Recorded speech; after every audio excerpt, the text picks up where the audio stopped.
नमस्ते दोस्तों, राधे राधे। आप सभी का स्वागत है आपके अपने YouTube चैनल इडोट्रोपी पर। This is our second video of interview series which is related to the subject strength of material. तो आज के हमारे इंटरव्यू सीरीज का क्वेश्चन यह है कि जो रबर है वो डक्टाइल मटेरियल है या फिर ब्रिटल मटेरियल है।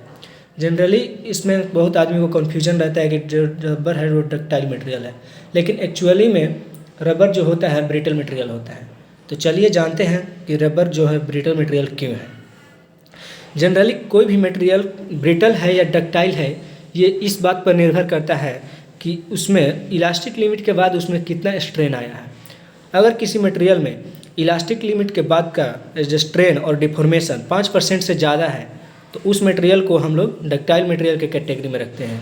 और अगर किसी मटेरियल में इलास्टिक लिमिट के बाद का स्ट्रेन और डिफॉर्मेशन 5% से कम हो रहा है तो उस मटेरियल को हम लोग ब्रिटल मटेरियल के कैटेगरी में रखते हैं।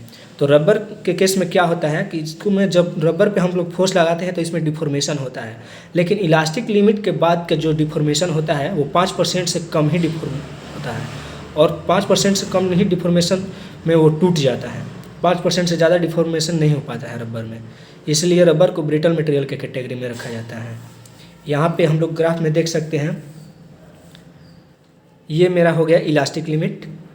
यहाँ पे क्या है, मेरा डिफॉर्मेशन है। यहाँ पे स्ट्रेन दिखाया गया है, स्ट्रेन 5% से ज़्यादा है। तो 5% से जिस मटेरियल का स्ट्रेन ज़्यादा होगा उसको उसको डक्टाइल मटेरियल बोलेंगे, और 5% से जिसमें कम होगा उसको ब्रिटल मटेरियल बोलेंगे।